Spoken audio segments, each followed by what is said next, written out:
Hello guys, update lang dito sa aking ampalaya.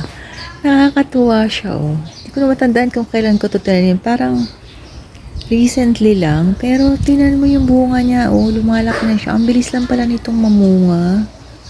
Tapos ito isa. So that's 1, 2, and there is somewhere here pa eh. Hanapin natin. Oh here. 3, 4, 5 na ampalaya. Ay, ayun pa yung isa. Here. Charan! 6. Ang galing. And, binawasan ko to ng ng mga sprout sa gilid. Yung mga gani-ganito. Inalis ko na yung iba eh. May tumubo na naman. And then, di ako marunong mag-alaga nito eh. Hinulaan ko lang. So, yan. Kasi ito, umakyat na siya doon hanggang dito sa taas. Kumakapit siya dito sa aking sweet tamarind. Inalis ko. Kaya binalik ko siya dito pababa. So, yan. Ayan yung pinaka main stem niya eh. Inalis ko na yung mga sprout na mga ano. Ayan, merong may, ano ba tawag yan? May mga pollinator na bee.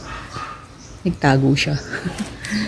So, yan. That's my ampalaya. Pero ito parang hindi siya masyado maganda.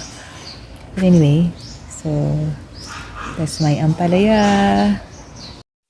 Ito naman, peanut ito eh. Ang ganda pala ng dahon niya, oh. Ang ganda niya. Actually, tinanim ko siya dito. Kasi ito, namatay yung blueberry ko dito eh. So, para ma-revive yung soil, hinabasa ako, taniman daw ng mga peanuts or munggo. So, meron akong peanuts na binili. So, diyan ko nilagay. So, dalawa siya. Ang laki na niya, oh. Ang laki, oh. At saka, ang tataba ng stem. Kaya lang nagkakabalu-baluktot. Ko alam alagaan yan. Tapos, ito siya, oh. Ayan, oh. Ang taba niya. Nagkakabalu-baluktot lang. So, yan, that's my peanut. This is nitrogen fixing bacteria daw ang peanut root. So, it's good. Then, I have here pandan. This pandan is, this is the dulo of the puno na nandun siya. Oh. Ayun. Yung pinaka-main puno niya. So, nangyari na buwal. Ibinuli ko na siyang tuluyan. Tapos, nilagyan ko siya ng soil. So, ayan. So, that's my pandan. Mga plants ko. Gumawa ako ng raised bed eh. Ako lang gumawa niya, na.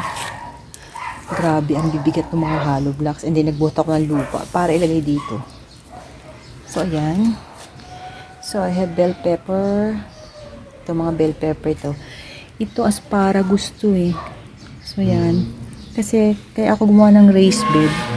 Sabi kasi, yung mga asparagus, mas maganda siya pag nasa ground. So, gumawa ako ng paraan. So, yan. Nailagay ko na siya dyan. Inyo. So, ito, wala pa siyang tanim. Kasi, may ano yan sa ilalim eh. May mga kahoy na pinagputulan ko nitong mga buko. So, hinahayaan ko muna siyang mabulok at saka siya tataniman. Pero, nilagyan ko na siya ng anti-anay sa ilalim. And then, I have my blackberry here na 1 year na siya. Hindi siya